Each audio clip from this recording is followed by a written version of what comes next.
Welcome to Toastmaster Time, the show that's got everybody talking. My name is James Jeffley, and I'm excited to be the host for this episode of Toastmaster Time. Just like in a regular Toastmasters Club meeting, we have prepared speeches, and we have evaluators to give our speakers important feedback to help them grow. Tonight, I'd like to welcome back to the show a veteran of Toastmaster Time, Ashley Harkness. Ashley, what do we have in store for our viewers? Well, thanks, Jeff. James, it's great to be here working with you again. As you know, we have Teresa Larsen with us, who is a well-known speaker. She's going to be giving us something very special on the order of videoing and things.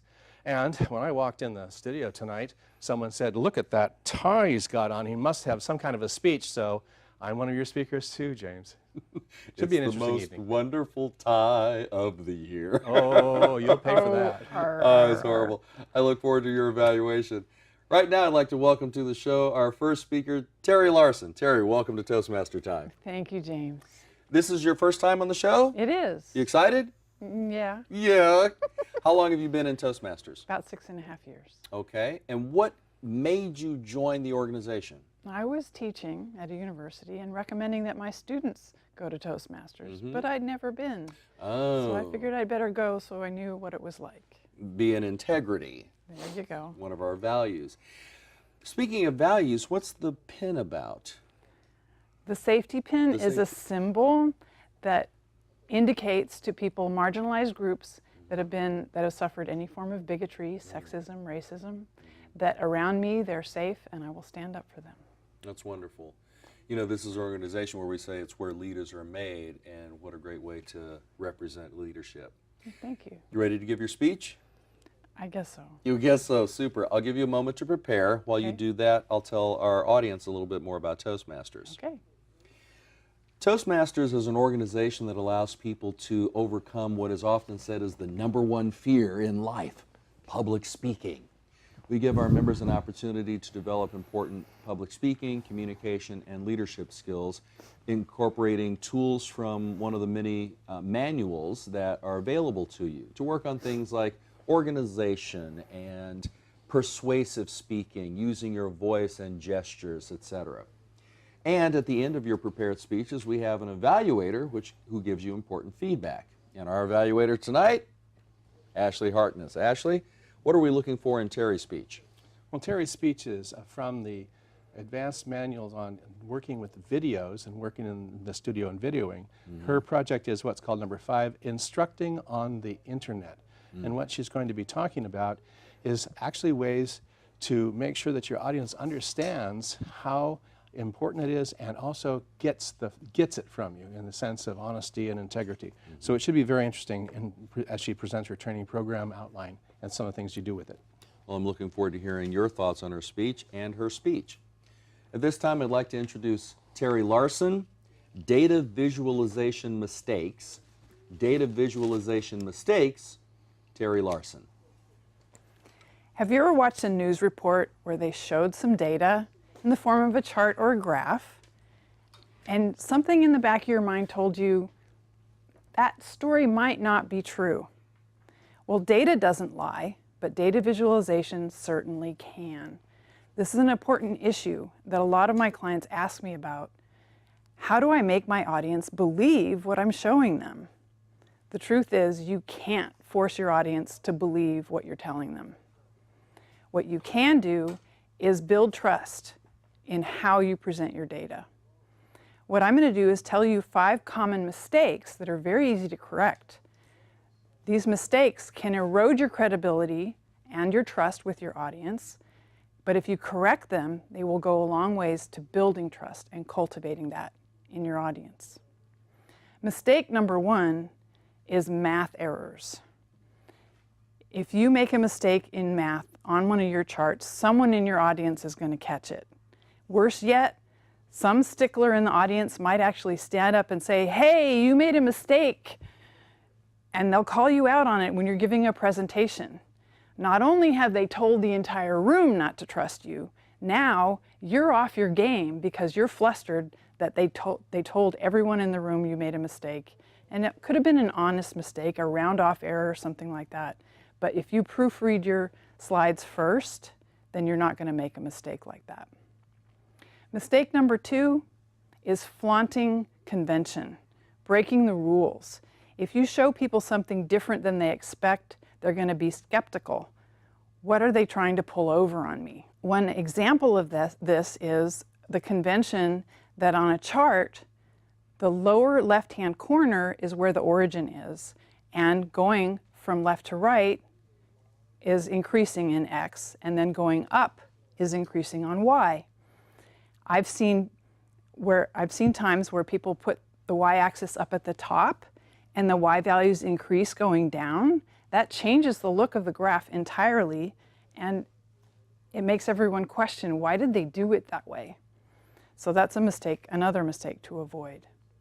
Another mistake, very easy to fix, and that is omitting labels. If you omit the labels, you're telling your audience that they have to do the thinking and try and figure it out for themselves, rather than you making it clear to them.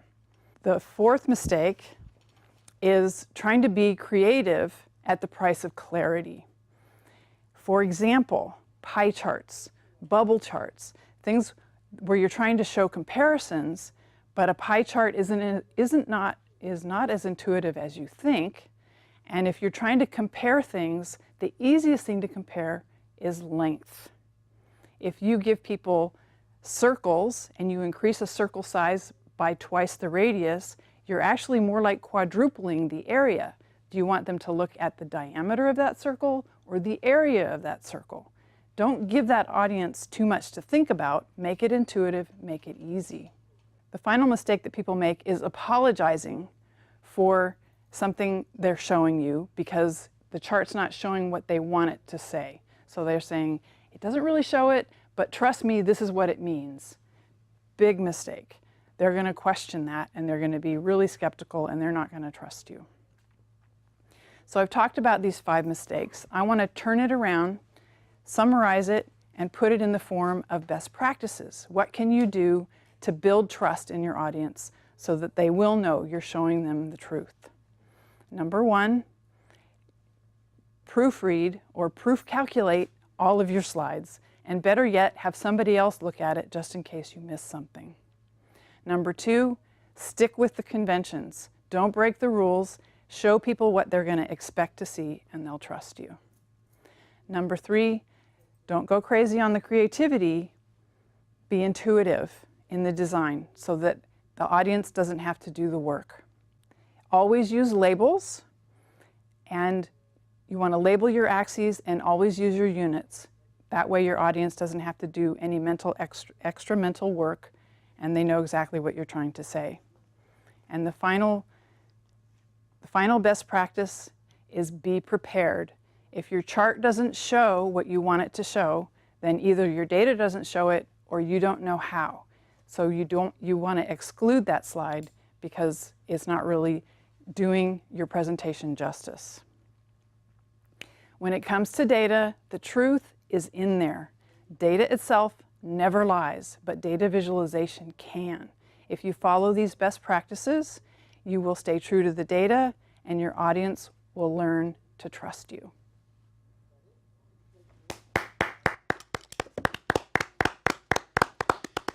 Wow, that was a great tip-packed speech.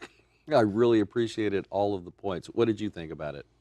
Well, it reminded me a lot of the things that I do that I need to change. I wrote a few things down myself. Yeah, I saw you doing that too. Yeah. The evaluation that I would have is that in this particular project, she's talking about instructing people via the internet, and she's talking about some of the things that can be specific problems. She promised that she would give us 5 problems, and she did. Down here to the one even to apologizing, that's a mistake a lot of people make. And then she went on to give us best practices, summing up with saying that data can in fact lie to you if you haven't got it set up right. And you haven't really done the preparation or have the proofreading and all of the things that she recommends for solutions. So I believe that this is words for everyone to follow. I think it was well done and well prepared, and something that probably is a message that would be even more current today in our political world that we have at the moment. Absolutely. And I really appreciated not only the great information, but the fact that she started off with here's what not to do, and then she turned that around into best practices, things to do, things to remember. I really appreciated hearing the information a couple of times in a couple of different ways, and that helps reinforce it even more. That's exactly right. That is a reinforcement. You want to leave the people with the positive rather than the negative. Exactly. And I'm positive that it is time for us to move to a break. You're watching Toastmaster Time TV. We'll be right back.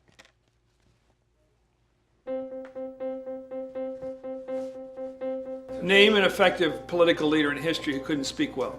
Mr. Gorbachev, tear down this wall. There aren't any. Because when it comes to a disease, Freedom requires leadership, and leadership requires oratory. You have to speak to be heard. I have a dream. It's all about personal growth and guts. Never give in. Never, never, never.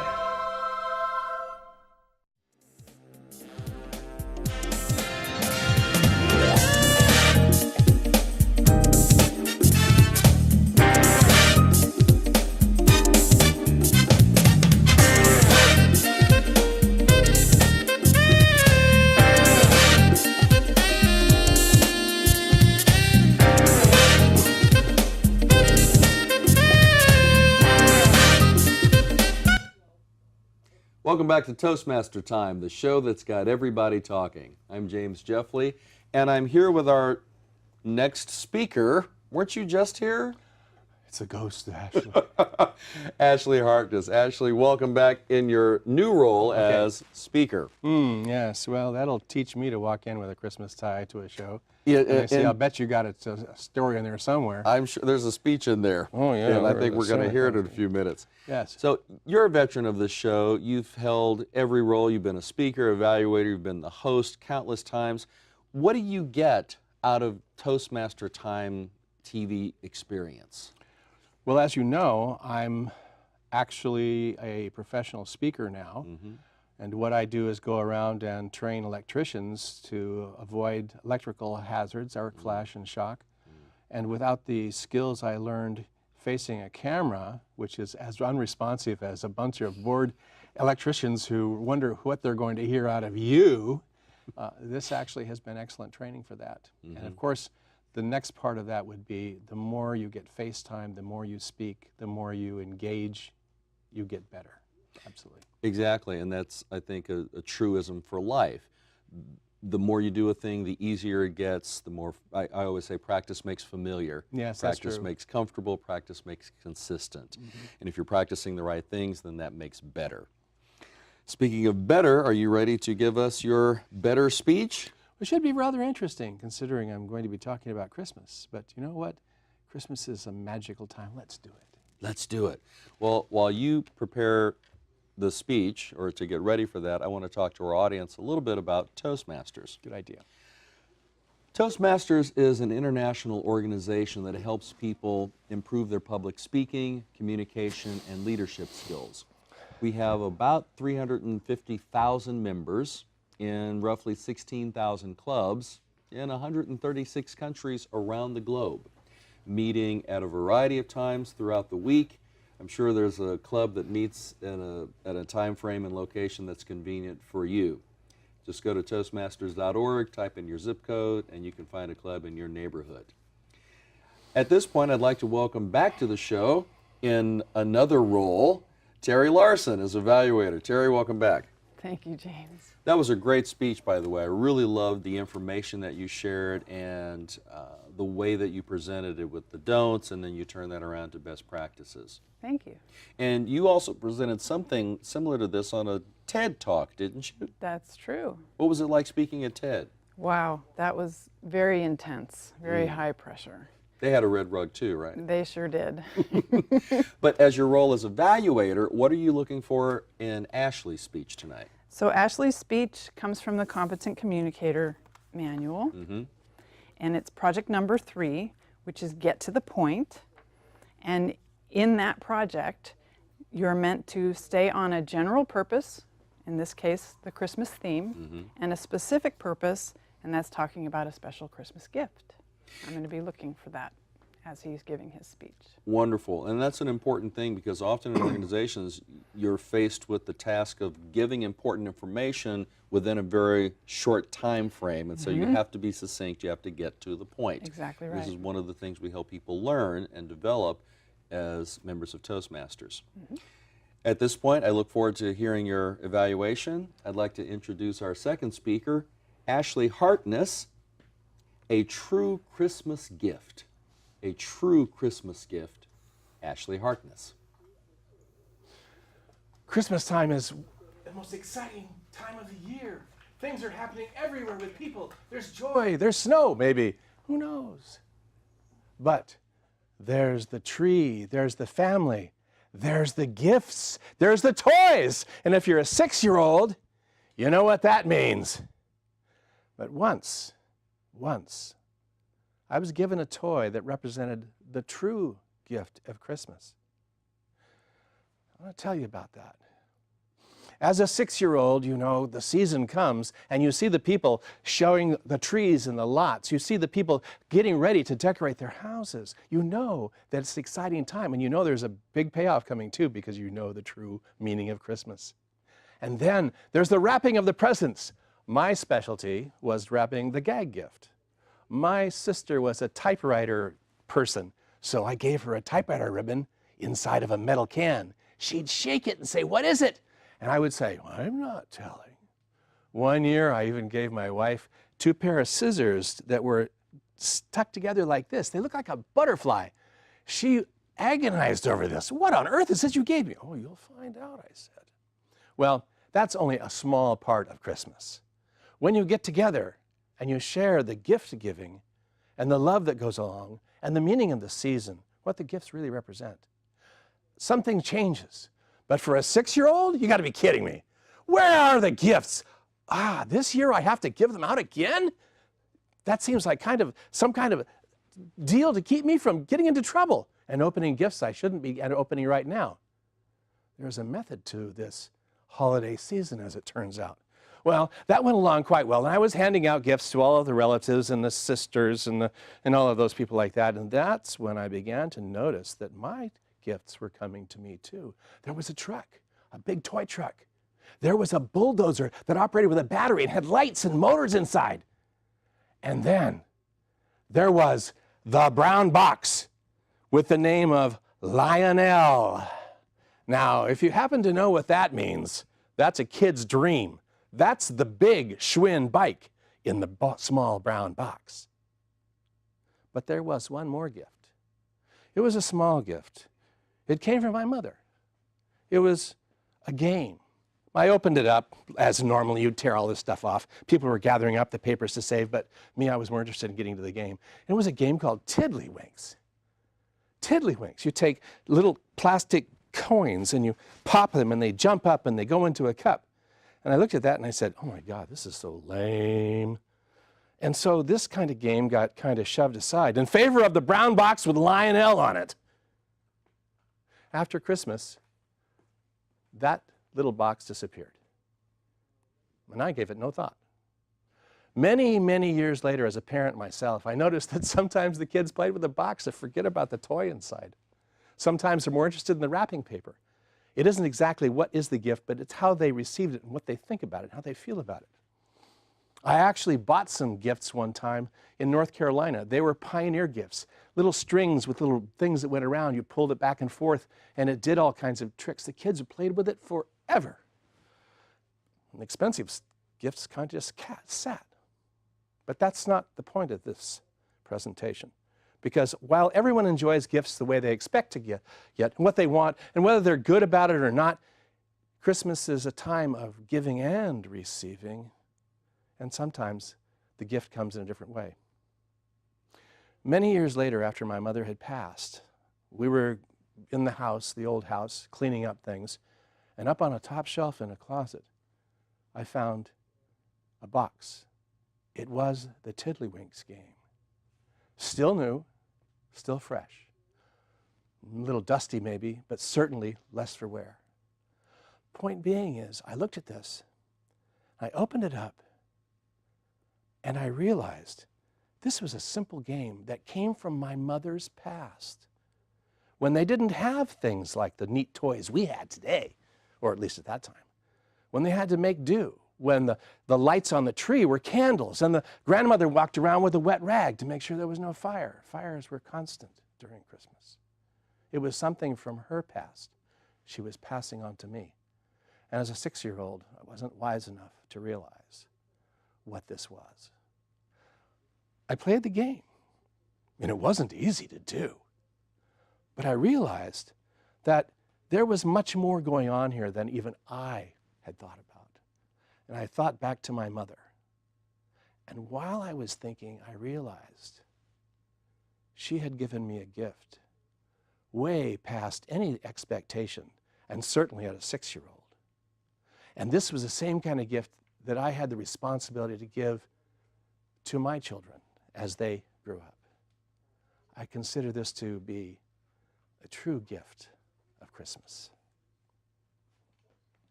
What a touching, moving speech. Yes, definitely. What did you think of Ashley's speech, Terry? What I really loved about the speech is he painted a picture of that room, the family around the Christmas tree. I could smell the tree. I could hear the paper tearing. He did a really good job of painting this picture in our minds of what that Christmas really looked and sounded and felt like. Yeah. And for me, I love the fact that you couldn't really see where he was going with the speech. I thought he did great in terms of getting to the point, but he masked it just a little bit until the very end when he revealed the true meaning and purpose of the speech, which was the true gift of Christmas, about his mother passing along this important lineage, this thing from her past to him, and he could pass that on. And that I thought that was masterful. I thought so too. Yeah. Anything else you note about the objectives for Ashley? Well, when you're talking about the specific purpose, the purpose of that gift, what that brought up for me was his mother's legacy that she was passing on, and the resourcefulness that she is teaching him, and realizing such a simple game really has a lot to it and a lot to enjoy in its challenge, in its fun, and I think he did that. Did a very good job of portraying that. He did. And one of the other things that some members in Toastmasters focus on is the art of storytelling. And I thought he did a masterful job of telling that story. As you said, he painted a picture with words, and you could feel like you were there on Christmas morning. That's right. And I could even feel some emotion when he found the gift later on at the top of the shelf in the closet, and he dusted it off, and the real meaning of that gift was revealed to him. I thought that was a wonderful job. 2016 has been a very challenging year for a lot of people. Many people have experienced loss of family members and all sorts of things. And when I hear a speech like that, I'm reminded of what's really important.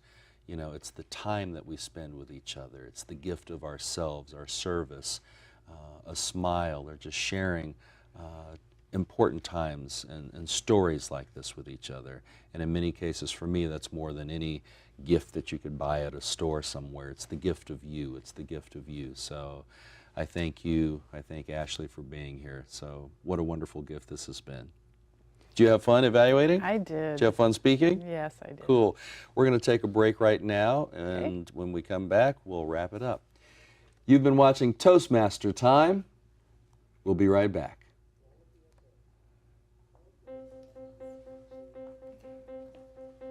Name an effective political leader in history who couldn't speak well. Mr. Gorbachev, tear down this wall. There aren't any. Because when it comes to a disease, Freedom requires leadership, and leadership requires oratory. Well done. You have to speak to be heard. Thank you. I have a dream. It's all about personal growth and guts. Never give in. Never, never, never.